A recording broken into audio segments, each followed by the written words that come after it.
반갑습니다. 그냥 목소리 약간 크니까 제가 그냥 마이크 사용 없이 할게요. 예, 반갑습니다. 저는 복숭아 마이스터 이걸재고요. 저도 여러분 같이 똑같이 농업인입니다. 그래서 옛날에 저희가 건축 쪽에 일을 하다가 귀농한 지 올해 33년 차. 네, 2017년도에 마이스터 됐고요. 아마 저를 기억하는 분이 계실지 모르겠지만 저는 그 복숭아 사랑 동호회에서 초창기 기술임원 하면서 제가 16년 동안 봉사하고 그만뒀습니다. 현재는 회원이 아니고요. 제가 드린 자료는 보통 이제 그 복숭아 마이스터 대학에 제가 초창기부터 충북 쪽에는 계속 강의를 나갔고요. 지금도 현재 강의를 나가고 있는데 그쪽에서 지금 최소한도 3시간짜리 6번 강의 자료입니다. 전체적인 내용이 들어가 있는 건데 제가 여러분들하고 이제 강의할 시간이 2번 다음 주까지. 그래서 제일 좋은 것은 여러분들이 이제 제가 이제 기본적인 강의 끝나고 나서 어떤 내용을 듣고 싶다라면 여기 자료가 없다 할지라도 예를 들어 비료 얘기 듣고 싶다라면 그쪽을 얼마든지 해드릴 수 있고요.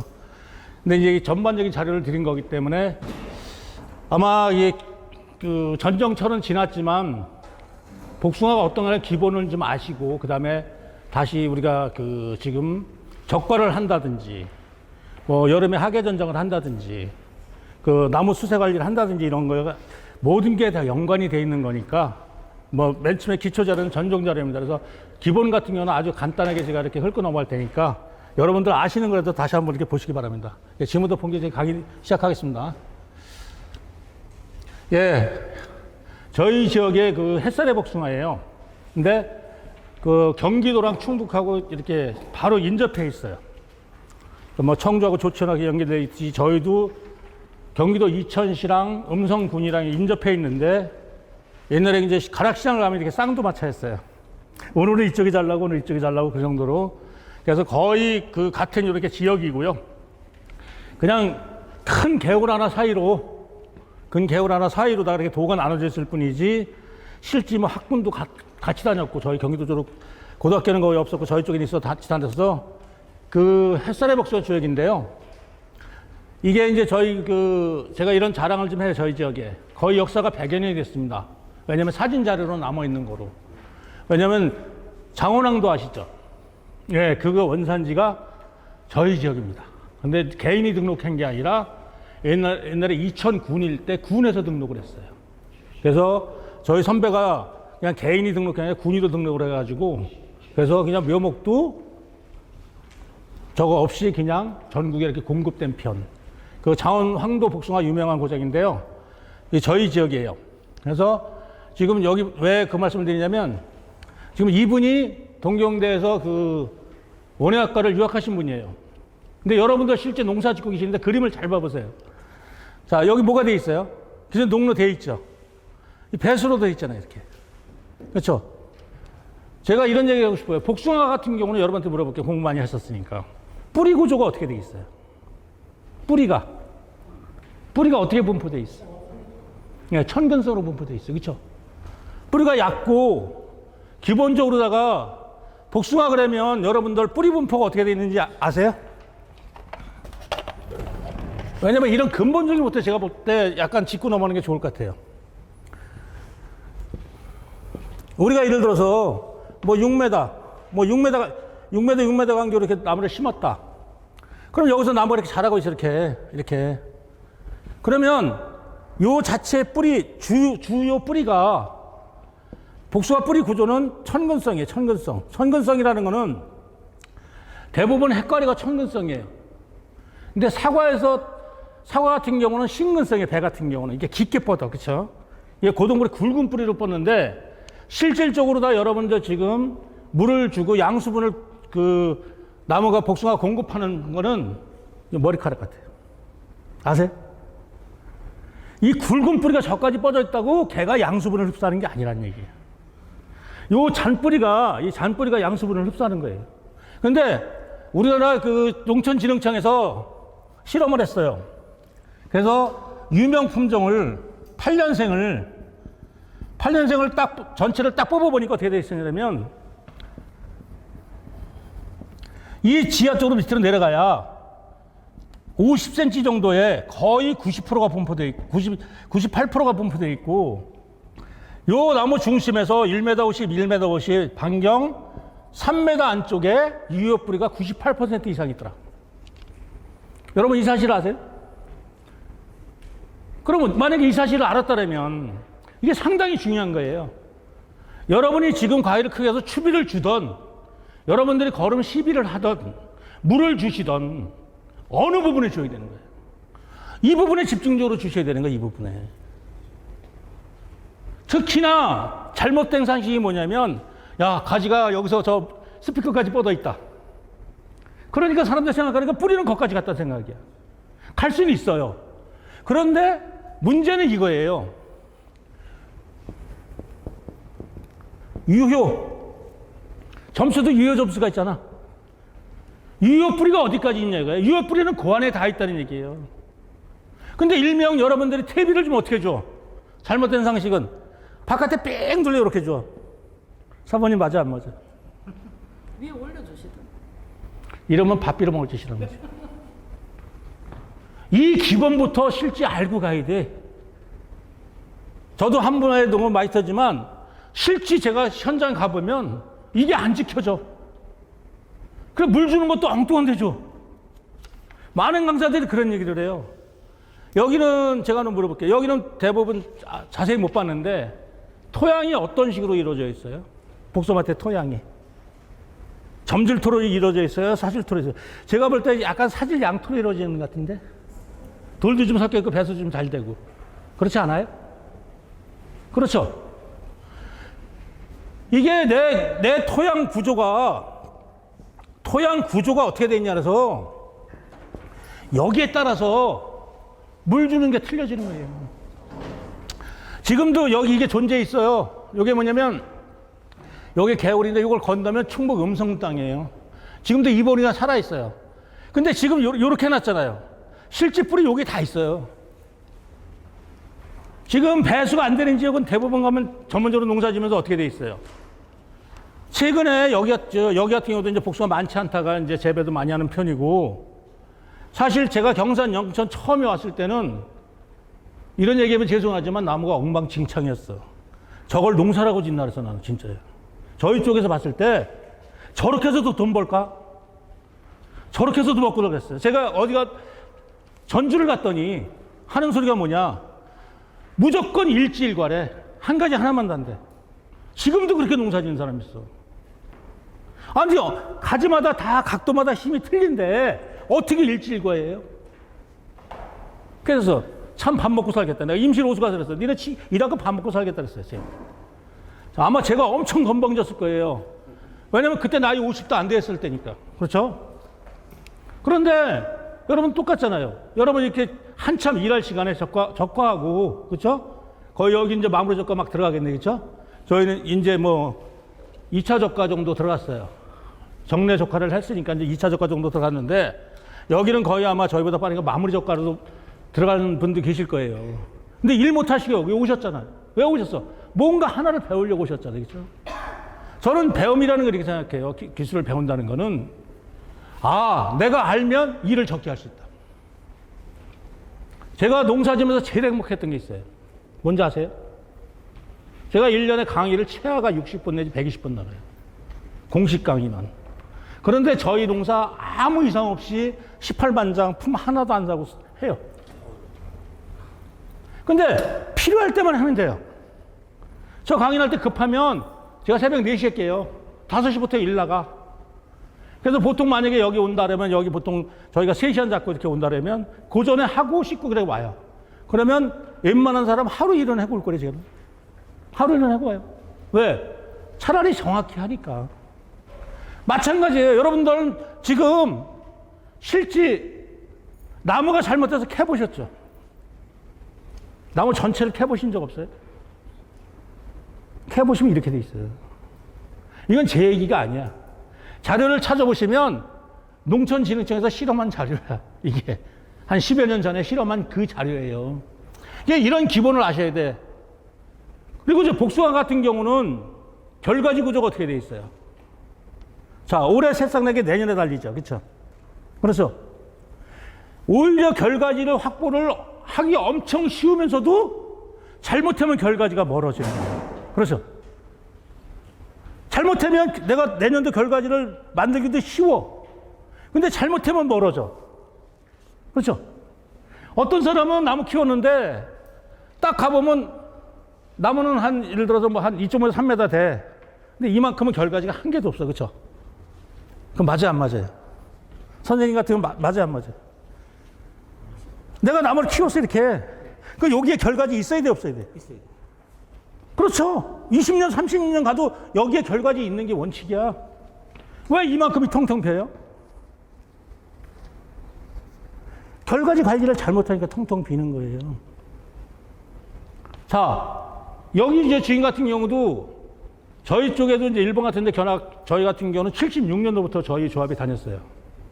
그래서 저도 2017년도에 뒤늦게 그 GAP 회장하면서 저희가 나가노 같은 경우도 견학 가고 그랬어요. 저희도 일부러 견학도 가요. 그런데 일본 토양하고 우리나라 토양하고 똑같을까요? 예를 들어서 야마나시 토양하고 우리나라 토양하고 똑같을까요? 어디가 더 좋을까요, 선생님? 일본 야마나시 토양하고 요 칠곡이 어디가 더 좋을까? 일본이죠. 일본이 좋아? 뭐 때문에 좋아? 황산하고 이렇게 물어볼게.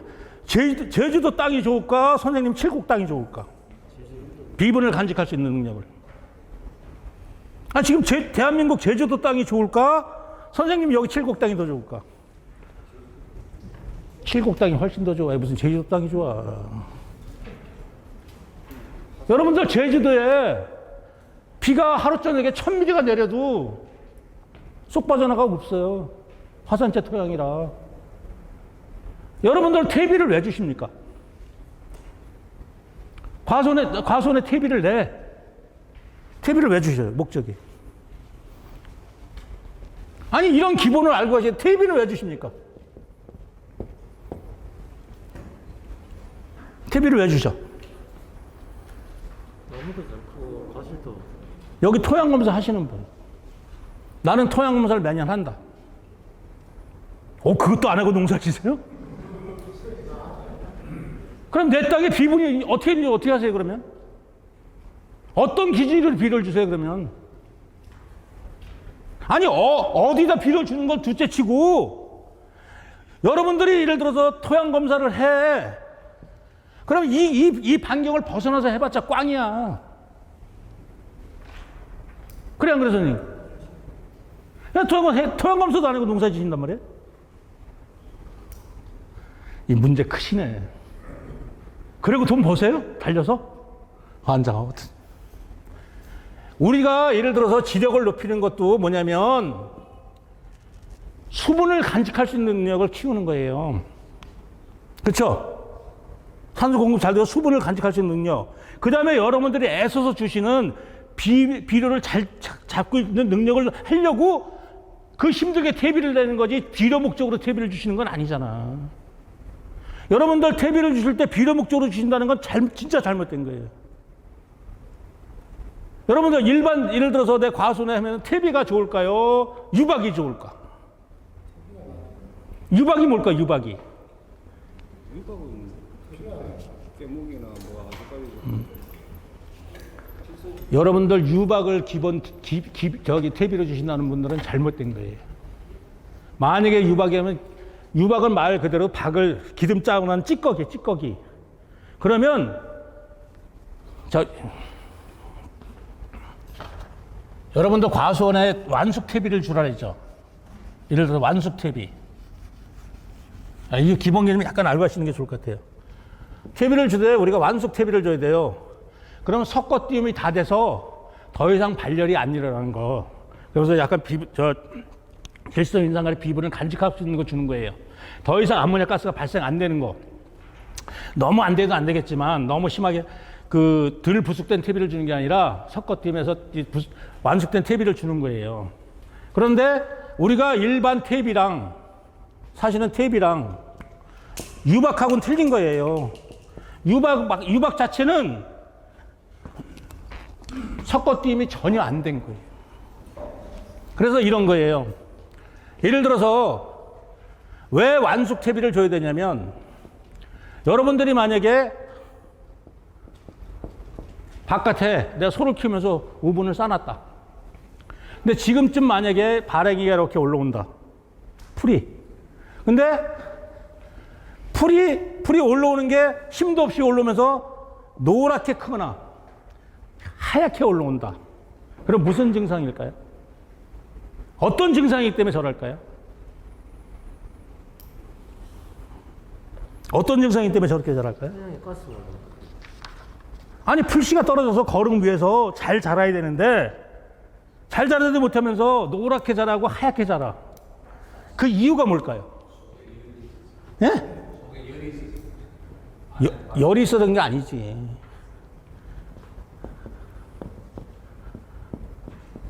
여러분 그러면 요소하고 유한 비료는 어떻게 틀릴까요? 같은 질소질인데.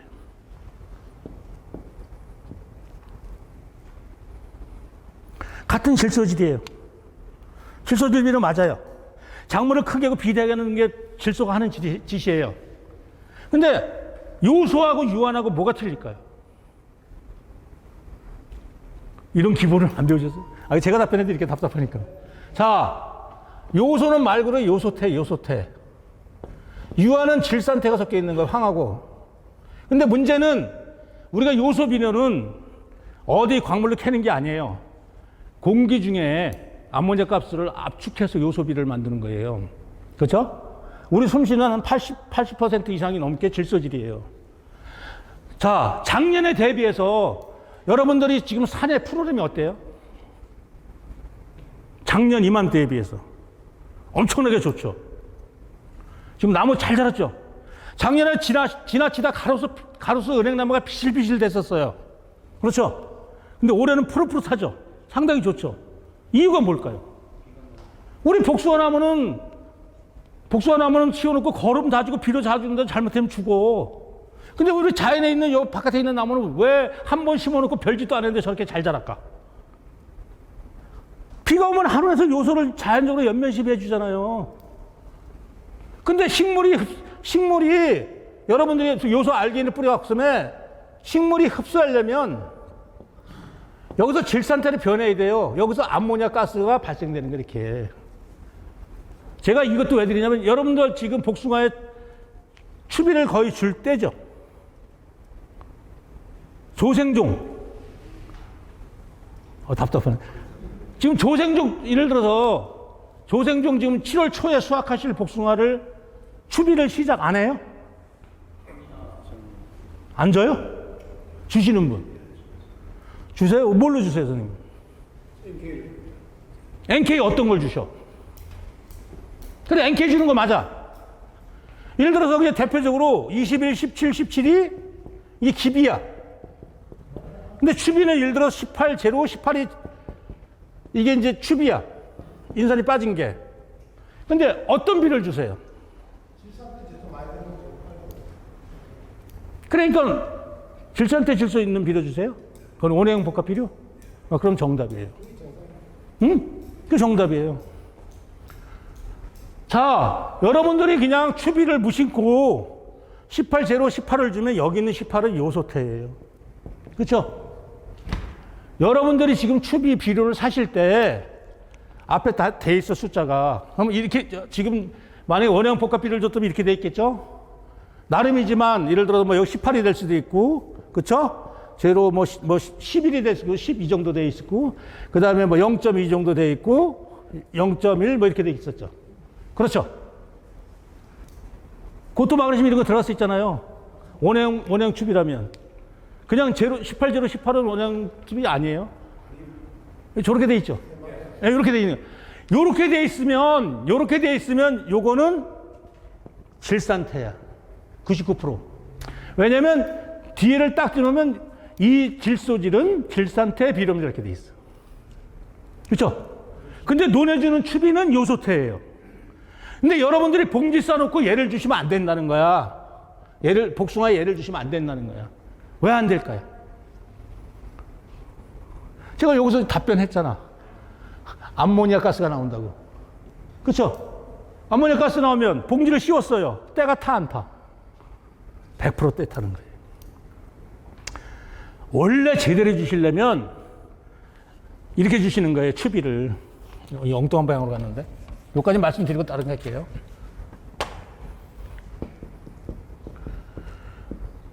저희 같은 경우 추비를 어떻게 주느냐. 수학 45일 전, 30일 전, 15일 전. 요렇게. 근데 잘 줄려면 뭐를 주느냐. 요렇게 다 돼 있는 걸로 주는 게 아니라 유한하고 가리. 자, 이런 거 생각해 보세요. 따로 줘요. 근데 예를 들어서 지금 이 질산태가 들어가 있으면 요소 같은 경우는 보통 함량이 46%예요. 그렇죠? 근데 얘는 23%예요. 여기 황이 함유되어 있어. 그래갖고 요소를 뿌리면 잘못하면 pH가 좀 올라가는데 유황 같은 경우는 pH가 거의 좀 덜 올라가는 편. 가스를 덜 발생하는 편. 그런데 자, 이런 생각해 보세요. 내가 7, 8월 달에 수확을 해. 근데 공교롭지 않게 비는 상당히 자주 왔어. 그래서 나무는 무성하게 질소질은 충분히 이 질소질은 충분히 공급이 다 돼 있어. 그렇죠? 그럼 거기다 다시 질소질을 줄 필요성이 있을까 없을까요? 주시면 안 되는 거지. 농사 망하는 거지. 그럼 맛없는 거지. 그럼 뭐만 주시면 돼? 그렇죠. 가리만 주시면 되는 거야. 이래서 같이 돼 있는 것보다는 우리가 초전생육에 지금 한 번쯤 45일 전에는 같이 있는 걸 줘도 괜찮아. 농사를 질 때. 근데 문제는 여러분들이 지금 당장 닥친 얘기야. 지금쯤은 그 살짝 세도 괜찮아. 그렇죠? 그러니까 같이 돼 있는 걸 주셔도 괜찮아. 근데 문제는 그 이후에 30일 전, 15일 전에는 어떻게 하셔야 되냐. 나무 상태를 보고 주셔야 돼. 내가 비가 자주 와서 지금처럼 저렇게 세력이 좋아. 그러면 질소질을 줄 필요성이 없다는 거야. 가리만 주시면 되는 거야. 어떤 나무는 좀 부족해. 그럼 걔는 유한도 주고, 그럼 가스가 안 차잖아. 이제 때가 안 끼잖아. 그렇지? 그리고 황이 약간 함유돼 있어. 그럼 황이 복숭아에 무슨 역할을 할까요? 황이. 비료 중에서 황이 하는 역할. 원해형 복합비료는 다 들어있어. 무슨 역할을 할까요? 그렇죠.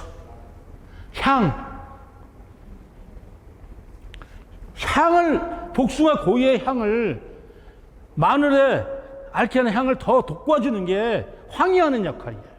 그래서 원형 복합비료에는 대부분 황이 들어가 있어. 우리가 비싼 만약에 황이 들어간 걸 평상시 줬다.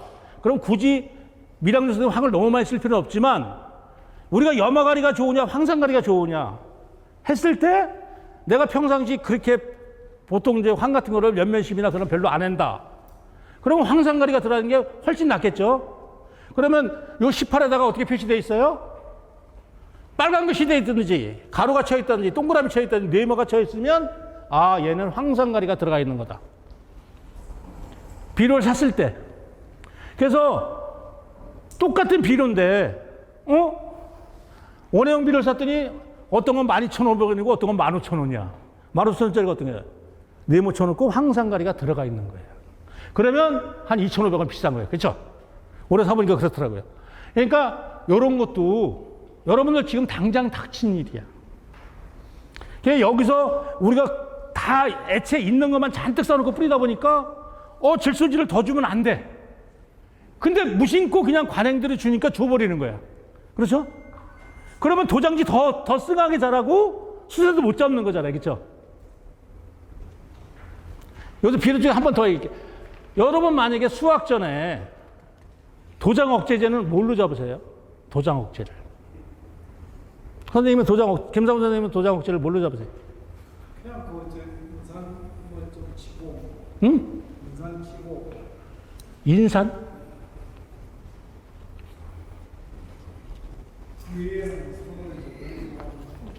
예, 정답이에요. 근데 인산뿐이 아니라 정확한 답은요, 이거예요. 비료 얘기는 여기까지만 할게요. 예를 들어 도장을 억제하는 기능의 비료는 제로, 52, 34, 일명 인산 가리예요. 이거는 도장 억제 기능만 하는 거예요. 그래서 여러분들이 그 봄의 꽃이 지금 활짝 필 때 할 때 타이포 같은 경우는 거의 인산 가리 성분이에요. 내가 복숭아 꽃을 좀 화려하고 냉해를 좀 예방하겠다라면 인산 가리를 주시는 거예요. 근데 보통 도장 억제 기능 쓸 때 얘 같은 경우는 지금 뭐 도프 같은데 전 세계에 나와 있는데 얘 같은 경우는 0.5 내지 1kg 뺏기 10이 안 해요. 많이 넣으시면 안 돼요. 그래서 우리나라 제품으로 얍삽하게 비싸게 파는 게 뭐냐면 브리오. 근데 여기다가 여러분들이 도장 억제 기능이 가면서 그러니까 영양생제 생성을 도장이 억제되게 만들면서 여기다가 만약에 내가 복숭아를 만약에 비대를 원한다. 그쵸? 비대하고 맛을 좋게 원한다. 그럼 대부분 들어가 있는 게 마그네슘. 대표적으로 들어가 있는 게 마그네슘. 그 다음에 붕소. 그 다음에 꼭 들어가는 게 몰리브덴. 여러분이 비싼 영양제 3, 4만 원 주고 사봤자 저거 따로 들어가 있어. 그쵸? 그래서 맞죠? 근데 여기다가 예를 들어서 뭐 굴이나, 그쵸? 그런 것들이 일부 함유되어 있는 게 이 기능성 비료 같은 거 만들어 파는 것도 있어요. 옛날엔 이렇게 밖에 없었어요. 이렇게 밖에. 근데 저희는 얘를 3가지를 넣어서 만들었었어요. 그래서 저거는 욕심 부리시면 안 돼요. 왜냐면 지금 52, 34 같은 경우는 상당히 센 편이에요. 그래서 여러분들이 0.5 정도, 불이요 3봉 정도 놔도 0.5kg 넣는 게 더 셀 거예요. 물론 저희가 설명할 때 항상 500g 기준이에요. 그렇죠? 500g 기준이에요. 그러니까 이런 것도 여러분들이 지금 복숭아 농사가 제일 힘든 이유가 뭐냐면 이런 거예요. 과일 수확기 때 계속 자라는 영양생장에서 과일이 클 수 있는 생식생장으로 어떻게 돌릴 수 있느냐 이거예요. 근데 이렇게 돌리는 방법은 지금 여러분들이 당장 취한 이치예요. 내가 추비를 줄 때 질소질 셌으면 분명히 질소질을 더 줄 필요성이 없는 거잖아. 그렇죠? 그럼 필요에 따라서 가리만 한두 주먹씩 주는 거죠. 그렇죠? 그래도 만약에 비가 자주 와서 셌다. 그러면 예를 들어서 잎을 그냥 간단하게 비가 자주 햇빛도 많이 안 났다. 그럼 이 잎 자체가 광합성을 잘 못한다. 햇빛 들라고 광합성을 잘 못한다. 그러면 우리가 쉽게 돈 몇 푼 안 들여 뿌릴 수 있는 비료가 뭘까? 여기까지는 여러분이 아셔야 돈을 벌어. 엽을 두껍게 만들 수 있는 비료가 뭘까요? 응? 칼슘 아니야. 정답, 마그네슘. 선생님 잘하시네. 마그네슘이 정답이야. 그러면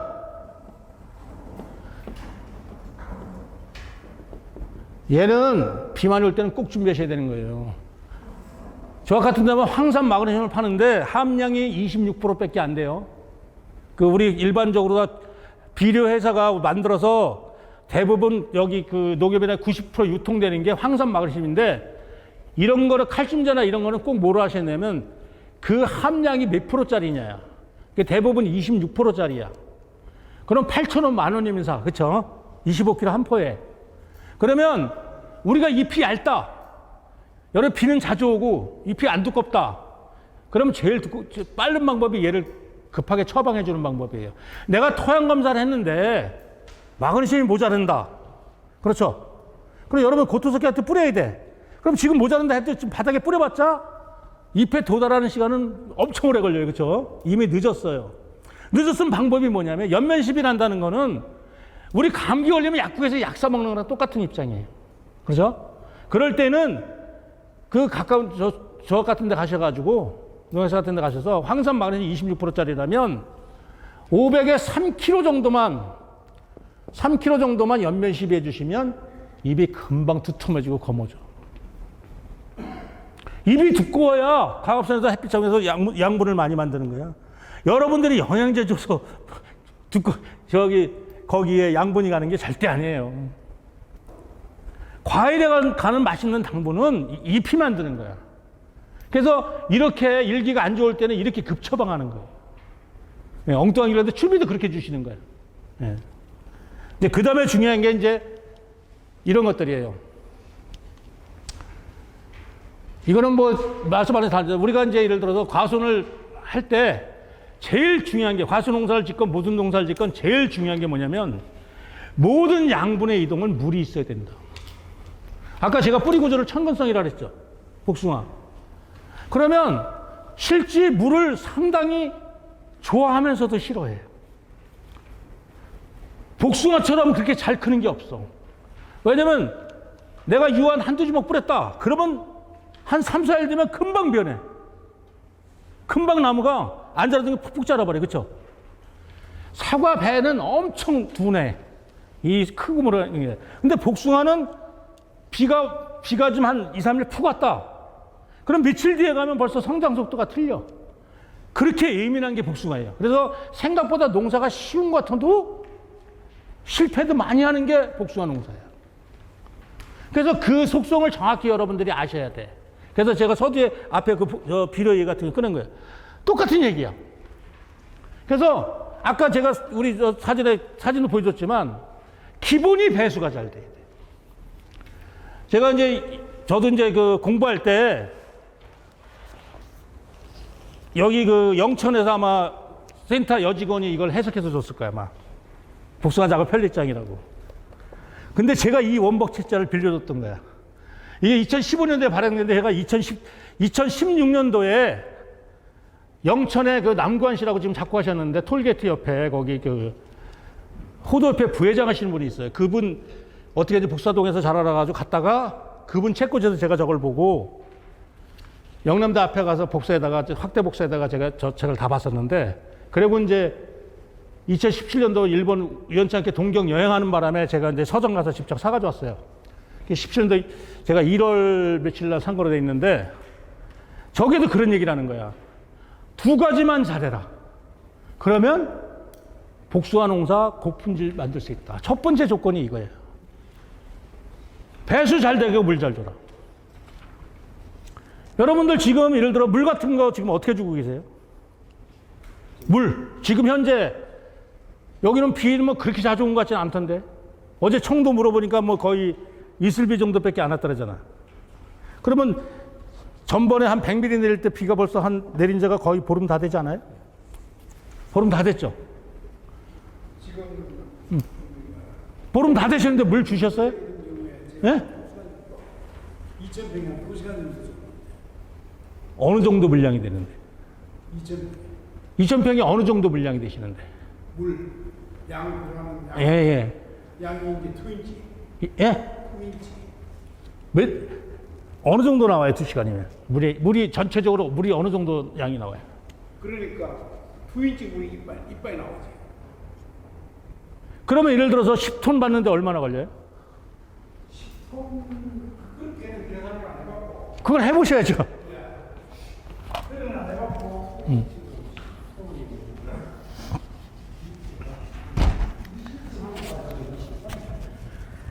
자, 과일은 원칙적으로 이렇게 돼 있어요. 어떻게 되면 옛날에 개념이 좀 많이 바뀌었는데 우리나라 그냥 진흥청이나 이런데 뭐 박진면 박사 이런 분들도 신건철 박사 이런 분들도 우리 저기 과원 토양 관리라는 책을 펴냈어. 거기 나온 데도 뭐냐면 이렇게 나와 있어요. 정답이. 여러분들 교재도 그렇게 많이 나왔을 거야. 자, 예, 물 관리를 어떻게 하냐? 물 관리를 300평 기준, 그죠? 예, 저 10아루 기준이래, 아루. 300평 기준이라서 우리가 예를 들어서 사질 양토다. 약간 그 마사토하고 질이 약간 섞인 거다. 그렇다 할지라도 보통 일주일에 20ml 정도를 주라는 거예요, 20ml. 20ml 정도 주려면 물을 300평에 20톤을 줘야 되나, 20톤. 20 내지 30ml를 주라면 비가 와서 2 내지 3cm가 들어가야 되는 거잖아, 물이. 전체적으로 다. 그러면 그 물량이 어느 정도 되냐면 20톤이란 말이야. 20톤 내지 30톤이란 말이야. 그래서 선생님은 며칠에 그렇게 주신다는 거야. 5일 간격으로. 그래도 충분해요? 충분하지 않을 텐데. 땅이 약간 질 땅이면 몰라도. 그러니까 지금은 옛날에는 일주일인데 지금은 한 5일 간격으로 주는 게 그렇게 시로 바뀌었어요. 대신 보통 한 최소한도 10아루 내지 10mm 내지 20mm 정도 주라고 밖에 있어요. 기후에 따라 틀려. 만약에 지난 뭐 한 4, 5일 전에 바람이 많이 불었다. 그러면 우리가 날아가는 양도 엄청난 거예요. 그렇죠? 관수를 어떻게 하냐 틀리는데 보통 그 정도 주라는 거. 이 물량이 어마어마하게 들어가요, 사실은. 근데 보통 비 어제 찔끔 왔다고 물 안 주시면. 여러분들 지금 어떤 시기예요? 이제 세포 분열기 막 끝나가는 시기야. 그러면 우리가 복숭아 꽃이 지고 세포 분열기 한 달 동안 세포가 분열돼 숫자가 늘어나는 시기잖아요. 그럼 제일 필요한 게 물이야. 모든 걸 다 다른 양분도 필요해. 근데 모든 양분은 물로 이동해. 여러분이 진짜 돈 벌려면 물 관리하셔야 되는 거예요. 저는 걱정 안 해도 돼요. 저는 어제 물 주기 시작했다. 어제 저희가 보통 한 4시간 동안 한 30mm 비가 내렸어. 충분히 내렸어. 그래서 안 줘도 돼. 저는 여기서 줘요. 여기서 이 핸드폰으로. 이거로. 제가 전국의 ICT 사업 제일 먼저 했는데 7년 전에. 네, 7년 전에 제일 먼저 해서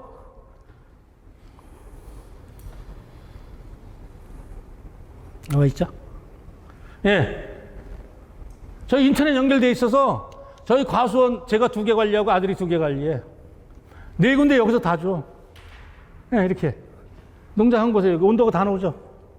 저희 과원의 온도가 지금 24.5도네요. 토양 수분 함량이 12.3이에요. 저희가 많이 찼을 때 여기 이제 프로테이지가 이렇게 잘못 나왔는데 보면 꽉 차 있을 때가 14.5예요. 네. 12.5 충분하죠. 제가 요게 10% 이하로 떨어지면 관수 시작해요. 10 정도 왔을 때 관수한다고요. 그러면 굳이 며칠 간격이 아니라 요 타임 맞으면 딱 맞아요. 저희는 물 관리가. 네, 1호메타를 실험하고 하는 거니까. 아직까지 ICT가 거기까지 발전하지 못했어. 회사마다 좀 틀리긴 틀린데. 그러니까 걱정 없이 약간 돌아다녀도 돼요. 네. 올해 아마 전국적으로다가 시범사업 엄청 많이 나갔을 거요. 올해 본격적으로 나갔던데. 전국으로. 저희가 7년 전에 처음 했어요. 5개소. 사업계획서 넣어가지고 당첨돼가지고 100% 보조로. 네. 일부는 한 군데는 이제 제 돈 들여서 했는데 몇 프로는 안 들어가더라고요. 그래서 지금 어차피 지금 이제 여러분이 해칼이 나든 뭐하든 원래는 이런 얘기 되잖아. 수분의 급격한 변화잖아. 그렇죠? 이렇게 가물다가 벼랑가물로 확 들어가면 문제 생기는 거예요. 어떻게 보면은 내가 나무가 안 크고 있다 벼랑가 확 큰다. 그렇죠? 그럼 양분이 과잉 공급이 돼. 그럼 핵이 터질 수가 있는 거예요. 그래서 똑같은 거예요. 우리가 맨날 굶다가 하루 잘 먹으면 안 돼. 그렇죠? 꾸준히 잘 먹어야 돼. 꾸준히. 똑같아요. 제일 중요한 게 물농사라는 거예요. 그래서 지금도 안 늦었어요. 여러분들 물 관리 너무 지금 만약에 안 줬다면 너무 한꺼번에 많이 주시면 안 되지만 꾸준히 줘야 돼요. 저희 같은 경우도 지금 선산에 제가 딱 한 군데 안 돼 있는 게 있어. 싫어요. 그래도 우리 아버님이 제발 거기 좀 복숭아나무 심으라고 지금 저희 선산 위에 400평짜리 밭이 있어. 거기만 안 돼 있어. 안 돼 있는데 안 돼 있으면 제가 손이라도 뿌려줘요. 근데 거기 아카스키아인데 결실이 그렇게 잘 돼요. 예, 땅이 좋아. 예. 그래서 첫 번째가 물 관리예요, 물 관리. 그래서 반드시 뭐 다른 데 뭐 기상 조건이 있지만 이 물 관리 엄청 중요한 거고요. 제가 이따가 요걸 가르쳐 드릴 거예요. 생소하게 들으실 거야, 아마. 우리가 복숭아나무 심을 때도 무조건 6m, 6m, 6m, 5m 심는 게 아니라 그 품종이 가진 특성을 알고 여러분 심어라. 나무가 곱게 자라느냐, 반개장으로 자라느냐, 그렇죠? 여러분들이 예를 들어 장원항도 키우는 거하고 천중도 키우는 거 틀리잖아요. 천중도 예를 들어서 아카스키가 더 잘 커요? 천중도가 더 잘 커요? 나무가? 천중도 백도가 더 잘 커요? 아카스키가 더 잘 커요? 똑같이 관리를 하신다면? 원래 키는 복숭아이가지고. 초보자로 몰라요? 선생님은 어떤 나무가 잘 커요? 아카스키가 있고 뭐 예를 들어 뭐 유명이 있고 천중도가 있다면 어디가 더 이 수관학대가 잘 돼요? 난 경복이 되잖아요. 그래 경봉 같은 경우나 경봉하고 예를 들어 천중도를 한다면 어디가 더 이렇게 실하게 더 잘 자라요? 경봉이 훨씬 더 실하게 잘 자라죠.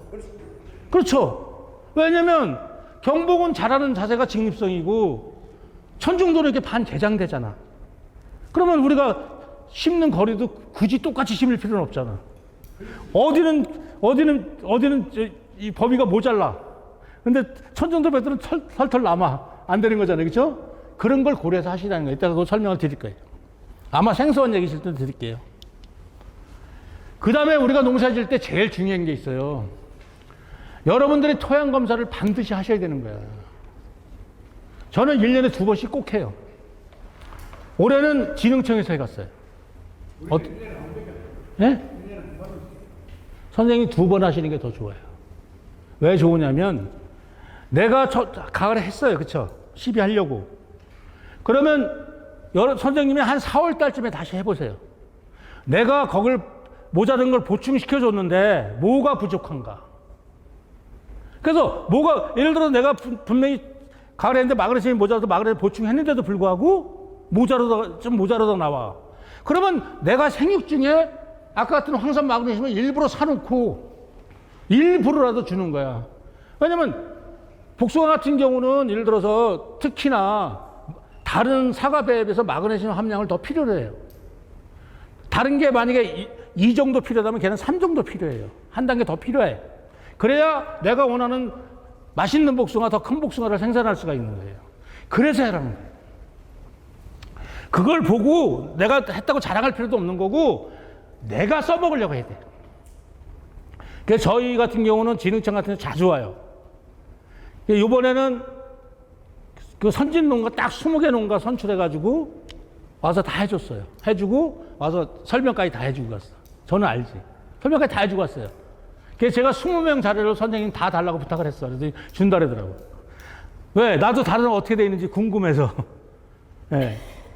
그러면 그리고 이제 그 집에 토양 분포되어 있는 거 보고 가서 보면 지금도 엄격히 따지면 내가 뭐 8월 달에 따른 복숭아 같은 경우는 지금도 토양 검사가 늦지는 않았어요. 보통 갖다 맡기시면 내가 그늘에서 잘 말려 갖다 주면 보통 열흘 안쪽에 다 나오잖아. 빨라면 일주일 안쪽에 나오잖아. 그럼 뭐 그냥 흙 제대로 정산 안 해다 주니까 오래 걸리는 거고. 왜? 내가 뭐가 부족하고 뭐가 필요한가는 아셔야 되는 거야. 그리고 센터 직원분들 만약에 토양 쪽에 잘 하신다면 요거 설명 좀 한번 해주세요. 그래서 내가 도움이 되는 걸 하셔야 돼. 저도 주위에 이런 사람 많이 봐요. 미생물 좋대. 근데 퇴비고 아무것도 안 하고 미생물만 갖다 줘. 의미가 있을까 없을까요? 아무런 의미 없어요. 진짜 아무런 의미 없는 거예요. 문제는 이거예요. pH가 저거는 일본에서 하는 얘기고 쉬운 얘기로다가 복숭아는 사실상 6.5만 안 넘어도 할아버지예요. 우리 대한민국 땅 좋아요. 그죠? 그러면 저 집 토양 괜찮아. 그럼 기본 6.5 나와. 사실 7.0만 크게 안 넘어가도 문제돼. 근데 그 이상 넘어가면 어떻게 돼요? 나무 색깔이 검어져요. 예를 들어서 pH 같은 경우 뭐냐면 이거 어렵게 생각하시면 안 돼요. 그 작물에 토양이 적응도에 적응도. 어떤 작물이 살아나갈 때. 그게 대표적인 게 이거잖아요. 블루베리. 요즘 블루베리 노지에 땅에 재배 못하죠? 왜 못할까요? 선생님 왜 못할까? 블루베리? 일반 땅에다 여기서 심으면 죽어. 왜 죽어요? 산도가 4.5 이상 넘으면 안 돼. 블루베리는 4.5 이하여야 돼. 복숭아도 pH가 7 이상 넘어가면 어떤지 가면 나무 표피가 검어. 사람을 따지면 이런 거예요. 저 시커멓죠, 얼굴. 그죠? 제가 모자를 잘 안 써요. 근데 제가 얼굴에 윤기가 있어요, 없어요? 시커멓죠? 있죠? 자, 우리 사람으로 따지면 간이 나쁜 사람이 어때요, 얼굴 보면? 얼굴 새가면 푸석하고 윤기 하나도 없어요. 그럼 뭐라 그래? 저 사람 간 나빠 그러잖아. 100%예요, 100%. 복숭아 밭에 pH 올라가는 건 마찬가지야. 특히 저 영천간 많이 보여. 복숭아나 필수 먹으면서 시커먼 덕지덕지 되면서 pH 안 맞는 자리예요. 높은 자리야 대부분 다. pH가 높으면 제 양분을 줘도 제대로 흡수를 못하는 거야. 예를 들어서 여기 땅콩 심으시는 분, 땅콩. 집에서 먹는 땅콩을 심으시는 분 없으셔요? 없으시구나.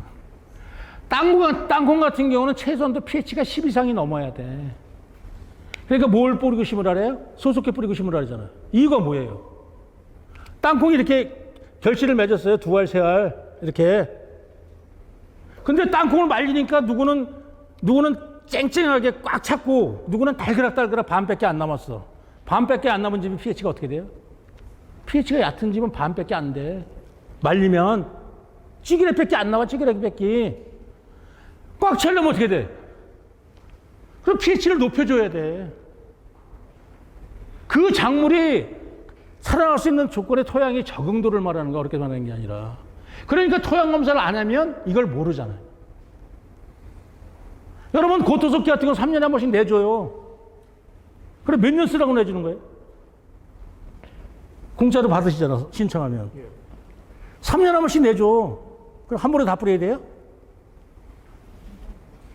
토양 검사하는 것도 최소한도 3년 나눠 뿌려야 되는 거야, 치아가. 근데 어떻게 해요? 한 번에 다 뿌려. 돼요, 안 돼요? 절대 안 됩니다. 맞죠? 절대 안 되는 거예요. 3년에 한 번씩 내주는 이유가 있는 거예요. 근데 그걸 한꺼번에 뿌려. 그럼 망하는 거예요. 그래서 뭐 다른 남자 뭐 중요한데 제일 중요한 거는 얘 같아요, 얘. 이게 작물의 적응도라 이거는 일본 저 정도면 금상첨화고요. 저 정도 그 지금 뭐 제가 볼 때 5.5 정도 떨어져서 우리나라에서 약간 문제 있는 것 같아요. 그 정도는 문제 있는 것 같고 한 6이나 6.5 정도 7까지는 제가 6에서 7 사이까지는 그래도 양호하다. 그러니까 토양 검사 꼭 하셔야 됩니다. 아 여기 공짜로 해주는 걸 왜 안 해요?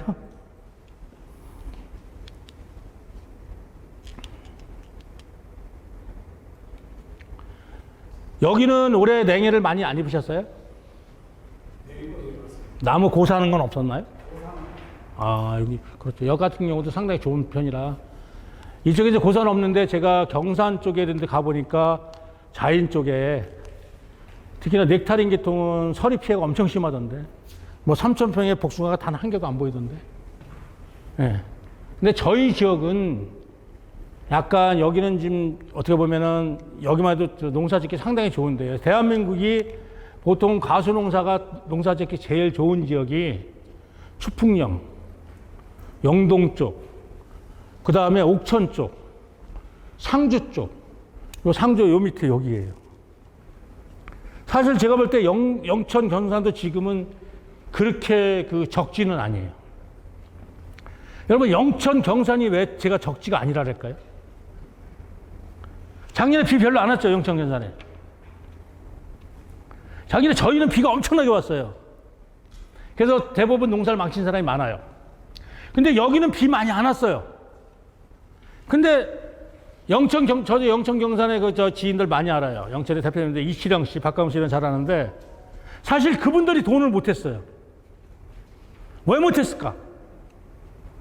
여기도 약간 그럴 가능성이 있는데 여기 산악지대라 좀 나긴 날 거예요. 청도도 저 그 본바닥하고 약간 제가 좋아했던 거기 간 데는 거기는 좀 날 것 같은데 지난해에 생각보다 재미가 없었대요. 뭐 때문에 재미가 없었냐? 경매가가 별로 안 나왔어요. 그리고 예상외로다가 대구 시장 가도 돈이 안 됐어. 겉모습은 멀쩡해. 겉에는 멀쩡해. 그런데 장사꾼이 안 채가. 당도가 형격이 떨어지는 것도 아니야. 근데 뭐 때문에 그랬느냐? 작년에 열대 현상 때문에 많은 거예요, 열대요. 이게 작물이 28도 이상이 계속 지속되면 열대야. 그러면 내가 앞에서 봐서 양분을 생산할 걸 못하게 돼 있어, 못하게. 그러면 우리가 예를 들어서 해넘어간 다음에 관수시설을 통해서라도 그 과원의 온도를 떨어뜨려줘야 돼요. 과원의 온도를 떨어뜨려줘야 되는데 그걸 못하고 있는 거예요. 그러니까 어떻게 맛이 어때요? 맛이 떫고 써. 왜? 나무가 지가 살려고 과일에 있는 양수분을 땡겨가 버려. 그러니까 생각보다 과일이 안 크고 맛이 뜰고 쓴 거야. 그러니까 시장에서 안 받아주는 거야. 한참 8월 초에 어떤 데 가락시장에 경복이 쏟아져 나와. 엄청나게 올라와. 근데 경매가가 안 나와. 과일은 볼 때는 엄청 좋아요. 그렇죠? 아무 이상 없어 보여. 근데 문제는 뭐냐? 맛이 뜰거 써요. 그래서 여기 지금 칠곡 같은 건 좀 덜하겠지만 내가 예를 들어서 그런 현상이 온다면 우리가 야간행 같은 경우도 과온에 온도를 떨어주는 그 시설을 하셔야 돼요. 아니면 내가 관수시설이 돼 있다. 그걸 틀어서라도 과온의 온도를 떨어져 주셔야 돼요. 우리가 열 더울 때 과온에 이렇게 물을 주잖아요. 그럼 안에 들어가면 시원해. 그럼 누구는 양분을 생산하는 거고 누구는 뺏기니까 극과 극이 오는 거예요. 극과 극이. 저희 쪽은 한 3, 4년 만에 한 번에 올까 말까요? 저희 쪽은. 근데 저희 쪽은 불행히도 지금 이제 기존에 있던 품종들은 별로 타격을 안 입었는데 기존에 있던 품종 타격받은 게 뭐냐면 천중도 백도 이런 것들은 동해에 약간 약해요. 그런 거라든지 저희가 지금 저희 쪽에서 나온 대월이라는 품종이 있었는데 이천지에서 나온 거예요. 거기서 등록한 건데 오히려 그게 타격을 받았어요. 올 같은 경우도. 그래서 저희 같은 경우도 요즘은 약간 과일을 소비자들이 어떤 걸 원해요? 무른 걸 원해요? 약간 단단한 걸 원해요? 약간 단단한 걸 원해요. 그리고 예를 들어서 육질도 이렇게 무너지는 걸 원하는 게 아니라 쫀득거리는 걸 원해. 그래서 품종 같은 거 선택하실 때 그런 쪽을 좀 많이 신경 쓰셔야 돼요. 예. 저 같은 경우는 이제 우리가 이런 것도 한번 알아야 돼요. 여기도 이제 청도 시험장 같은 경우는 요 자료를 잘 해놓은 것도 있어요. 복숭아 이렇게 전체적이 이렇게 등록된 거 있잖아요. 어떤 품종이 어떻다고 품종 등록대에서 경위나 이런 거 써놓은 게 있거든요. 그 자료가 뭐라고 되어 있더라? 유전자료집인가 복숭아 유전자료집인가 뭐가 돼 있어요. 청도 시험장은 참 잘 만들었어. 내가 갖고 있는 가시면 아마 책도 있을 거야. 저도 한 권 김인수 박사가 줬는데 저는 지금 잊어버려서 없는데 한 번 내가 아는 품종은 어떻게 육성됐는가. 대부분 우리 청도 시험장이 잘했는데 거기서 만든 것들이 대부분 동해는 약해요. 왜 약한지 아세요? 대부분의 모수를 서미골드를 썼어. 뒤늦게 나오는 황도 서미골드를 썼어요. 근데 서미골드가 과도 크고 그쵸 좋아요. 동해만 없다면. 근데 동해가 있으면 문제가 커. 그쵸? 근데 지금 수황이나 이런 걸 수황 황자 들어간 거 많이 만들었죠. 그쵸? 근데 그 모수가 거의 다 서미골드야. 예, 그래서 저도 그분이 이제 수황하고 몇 가지 품종을 금황 이런 것들. 여기는 금황 동해 안 입었나요? 괜찮아요, 금황? 여기가 금황도 동해를 안 입을 정도면 상당히 복숭아 농사인데 안정지역이에요. 왜냐면 남원까지도 피해를 입었으니까. 그래서 어떤 거 어떻게 교배됐는가 이걸 잘 보셔야 돼. 동해에 약한 건가 아닌 건가. 여기 지금 아까 말씀하신 차돌복숭아처럼 그런 거 피해 크게 안 입었으면 동해가 심한 지역은 아니에요. 그렇죠? 예, 오히려 지금 남원 이쪽보다 훨씬 더 나은 거야 여기가. 예. 그러니까 여기도 복숭아 농사 짓기 조건이 좋은 지역이에요. 행복하신 거예요. 예.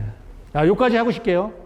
자, 복숭아 나무는 이거 제가 김인수 박사 앞에서 마이스터 시험을 볼 때 이걸 발표하니까 그 전에 저 잘 알았어요. 그랬더니 이글재 회장님 그게 어디에 있길래 그걸 발표해서 되는 거야. 저는 그것 때문에 돈 벌었습니다. 그랬어요. 이것 때문에. 실주죠. 이것 때문에 돈 벌었어요. 왜? 우리가 사람도 다 똑같아요. 저는 하루에 한 끼만 먹어도 살쪄, 진짜. 체질이 그래. 근데 날씬하신 분들은 선생님은 많이 드셔도 살 안 찌시죠? 선생님. 많이 드셔도 별로 살 안 찌시죠? 드시는 걸 잘 드셔도 별로 살 안 찌지 않아요? 예. 네. 근데 저 같은 사람은 진짜 물만 먹어도 살쪄. 체질이 그래. 이 나무도 마찬가지예요. 제가 이제 이렇게 구분해 놨지만, 요거 보면 잘 모르겠다. 요 뒤에도 돼 있네. 이 나무가 자라는 자세가 이렇게 주간이 자라는 것도 이렇게 꽃장 직립적으로 잘 자라는 게 있고, 물론 털복숭아는 넥타린 계통은 원래는 약간 직립성이에요. 그런데 여러분이 아시는 신비는 직립성이 크게 아니야. 그죠? 신비 키우시는 분. 신비 직립성 아니죠? 넥타린 중에서 유일하게 직립성이 아니야. 다른 것들은 쭉쭉쭉 너무 그냥 뻗어서 내려오라도 안 내려오는데 신비는 마치 털복숭아처럼 돼 있어. 그렇죠? 희한하게. 그렇게 틀리라는 거예요. 대부분의 넥타린 복숭아는 다 직립성이야. 너무 뻣뻣해 탈이야. 강제로 막 끌어내려야 돼. 근데 얘는 거꾸로 올려줘야 돼. 그렇죠? 얘를 올라가게 하는 방법이 뭐예요? 선생님이 올라가는 게 하는 방법은 뭐야? 선생님 농사 잘 칠 것 같은데. 세력이 강해요. 응? 강하다고. 신비 안 강해요. 그 재밌어. 신비는 안 강해요. 이 신비 안 강한 거를 다른 것처럼 강하게 하는 방법이 뭐냐 이거지. 그거는 절단 방법밖에 없는 거예요. 그렇죠? 우리가 휴면이 끝난 다음에 절단해주는 방법밖에 없어요. 절단해서 힘을 당기는 방법밖에 없어요. 넥타리는 대부분 강한데 신비만 약해. 제가 본 중에서. 근데 우리 이제 털복숭아 같은 경우는 우리 수황보다 더 빨리 나오는 거 황도 뭐 있었죠? 청도 시험장에서 만든 거? 수황보다 더 빠랐던 거. 미황. 미황이는 완전 들어넣어. 수황버들이야. 개복숭아에 접붙임 맞죠? 그런 복숭아 재배하기 쉬워요? 힘들어요? 꽝이죠, 꽝. 오히려 내가 기술이 있다. 그러면 약간 힘이 있는 직립성인 게 좋고. 근데 저기처럼 미황처럼 완전히 그냥 수황버처럼 들어넣어버려, 주지가. 내가 의도했는데도 안 가, 그쵸? 근데 그게 왜 그러냐면, 월미에다 고져버렸대, 월미. 그러니까 시험장에서 볼 때는 직립성으로 보여. 왜 나무는 대부분 무의 성격을 좀 많이 따라가요. 동물들은 부의 성격을 좀 더 따라가요. 유전적으로. 근데 식물은 원래 밑에 모의 성격을 더 많이 따라가. 그러니까 이제 우리가 보통 접목할 때 어디다 붙여요? 실생이 붙이잖아, 개복숭아에. 그럼 완전히 개장돼 버려, 주지가. 그러니까 천에 못 쓸 복숭아지, 그렇죠? 제가 해보니까 그렇더라고요. 그리고 내가 주지를 분명히 여기서 곱게 자라는데 엉뚱해서 나와, 그렇죠? 그런 경우 있으실 거예요, 그렇죠? 그렇게 틀려요. 그래서 우리가 예를 들어서 우리가 직립성인가 반개장성인가 하고 그렇게 개장성인가 하고는 나무 심는 간격도 틀릴 수밖에 없어. 우리 장홍환 황도 같은 경우는 저도 초창기 심었을 때 33년 전에 심었을 때 어떻게 심었냐면 이 중앙거리 6m, 이건 7m라 심었어. 3번 주지를. 그래도 과원이 꽉 찼었어. 예. 그렇게 잘 자라. 아카스키 같은 거 그렇게 잘 자라. 아까 예를 들어서 지금 뭐 차돌복숭아 같은 것도 그렇게 잘 자라. 그쵸? 근데 천중도나 지금 뭐 예를 들어서 미왕처럼 그런 복숭아다 안 자라 생각보다. 여러분 생각보다 용태꿀두가 이렇게 범위를 많이 차지해요? 별로 안 차지하죠. 그래서 그 나무의 특성을 알고 심어야 된다는 거예요. 여러분 결과지도 마찬가지예요. 제가 팔을 이렇게 들을게요. 자, 이게 장호랑도 결과지야. 이게. 그리고 또 하나는 또 천중도 결과지야. 그럼 장호랑도 이만해. 그럼 복숭아 5개 다를 수 있어. 네? 힘에도 이게 10이 강해서 5개 달아야 돼. 그럼 천중도 몇 개 달까요, 선생님? 내가 14를 빼고 싶어. 4kg 예를 들어 내가 12개짜리를 빼고 싶어. 그럼 얘를 5개를 달아서 5개 다 12개짜리가 나와. 근데 천중도 12개짜리 빼려면 몇 개 달아야 돼? 5개 못 달아. 3개 빼기 못 달아. 왜? 힘이 그만큼 약하니까. 그러면 여러분들이 예를 들어서 내가 이만한 가지야. 아까는 이제 각도가 이렇게 동일했던 거야. 예를 들어서 내가 예를 들어서 뭐 15도 이렇게 동일했던 거야. 그러면 천중도를 많이 15도, 30도로 올려주면 몇 개 달아요? 3개 달 거 4개 다는 거지. 각도 올라오면 힘이 더 세지니까, 그쵸? 그래서 품종마다 그렇게 되면 어떻게 돼요? 내가 결과지 관리를 똑같이 못하는 거지. 품종마다 말 그대로 전정부터 시작하고 결과지 관리가 틀려지는 거지. 예, 이렇듯 틀려진다는 거예요. 그래서 예, 제가 요거 하는 거예요. 자, 대표적인 게 그린왕도 같은 경우. 얘도 생각보다 일찍 따른 그린왕도도 이 주자 직립자로 꼭 뻗질 못해. 약간 반개장성이 돼. 그쵸? 개장성이 돼. 그리고 세력도 그렇게 세질 않아. 결과지 힘 좋아요, 안 좋아요? 여러분 그린왕도 갖고 있어, 만약에. 찌오마루를 다른 데이 그린왕, 그러니까 찌오마루가 정답인데, 찌오마루 그린왕도 같은 거야. 근데 결과지 힘이 이렇게 강하지 못한 거야. 그러면 결과지를 내가 선택할 때 어떻게 하셔야 돼?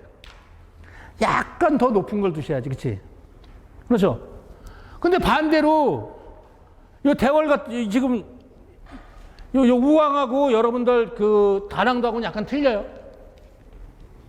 원래 일본이 소우자 누락져서 우왕이에요. 그래서 저도 이걸 호를 우리 제자인 저기 영철에 있는 애 김정락한테 받았어. 근데 저는 우왕을 받았어. 근데 옥천에 있는 애가 뭐를 했어요? 무슨 뭐라 그랬어요, 걔네? 다낭도라고 했지, 다낭도. 다낭도는 얘는 우왕은 직립성이에요. 근데 다낭도도 약간 직립성인데 도장지라는 게 특이해.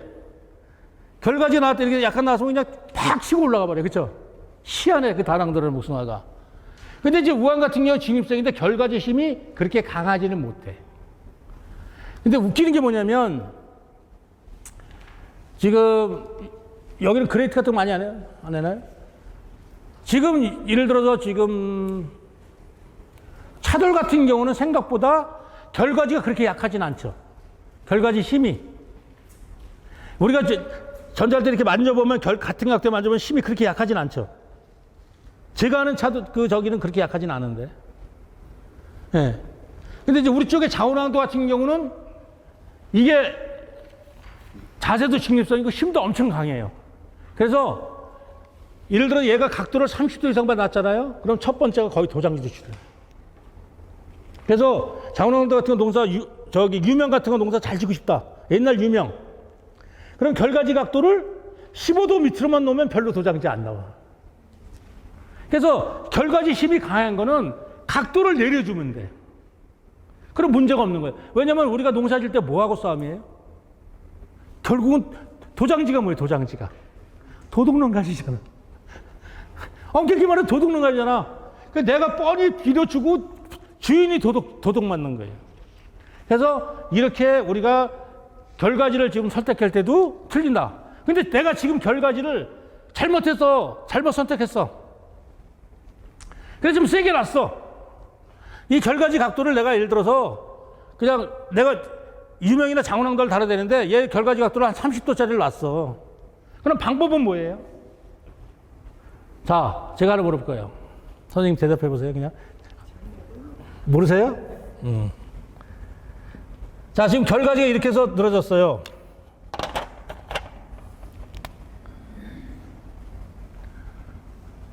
결과지가 현재 이렇게 있는데 이렇게 내려와요, 수학할 때. 그래서 선생님은 그럼 물어볼게요. 첫 복숭아를 어디다 달아요? 처음 복숭아. 지금 복숭아 여러분들 과일 선택했잖아요. 첫 번째 과일을 어느 기준으로 선택하셔? 이거 모르시는 분들 엄청 많아.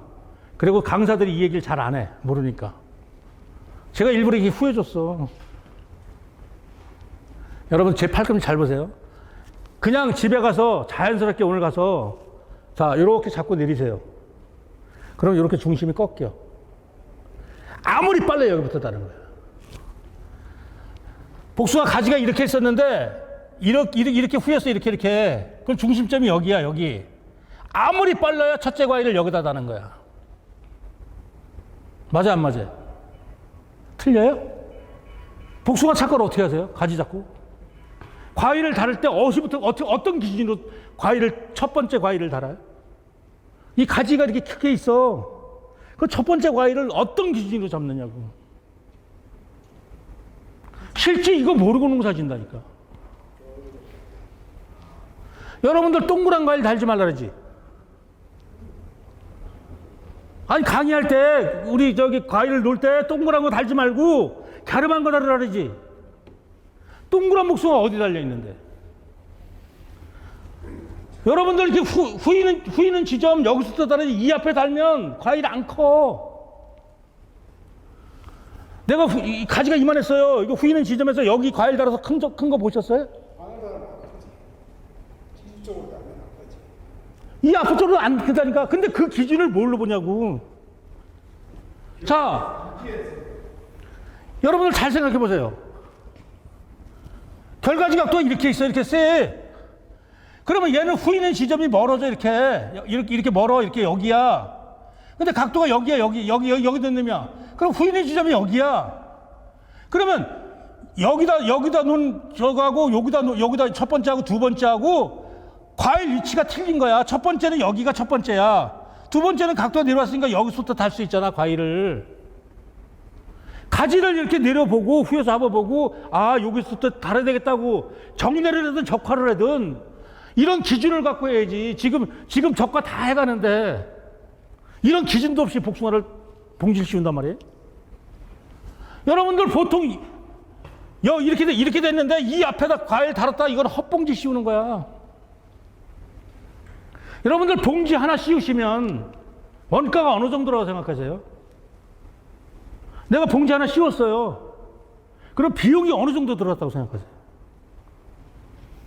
최소한도 600원은 깨먹어요. 땅값 따져. 전지값 따져. 내가 엉뚱한 데 되면은 이분은 마이너스 600원이야. 마이너스 600원. 여기 달면 잘하면 2,000원 벌 수 있어. 그러면 여기 달았으면 2,600원이 맛이 간 거야. 2,000원 벌 걸 또 600원까지 까먹는 거야. 이래도 정확한 위치에 복숭아 안 다르실래요? 첫 번째 과일을 어디다 다는지를 몰라. 시간 넘으니까 잠시 쉬었다고 제가 실제 여러분들 지금 복숭아 착과할 때죠. 그렇죠? 지금 착과시킬 때잖아. 봉지 씌울 때잖아. 지금 저가 막 해가잖아. 근데 요만한 가지도 어디 달아야 과일이 품종마다 요만한 가지도 내가 여기 다는 게 좋은가 여기 다는 게 좋은가를 모르고 농사 지신단 말이야. 그러니까 이게 안 되는 거야. 예, 잠시 10분 쉬었다가 제가 정말 돈 되는 결과지치를 다시 한번 가르쳐 드릴게요. 예, 잠시 쉬겠습니다. 질문 있으면 하세요. 여기.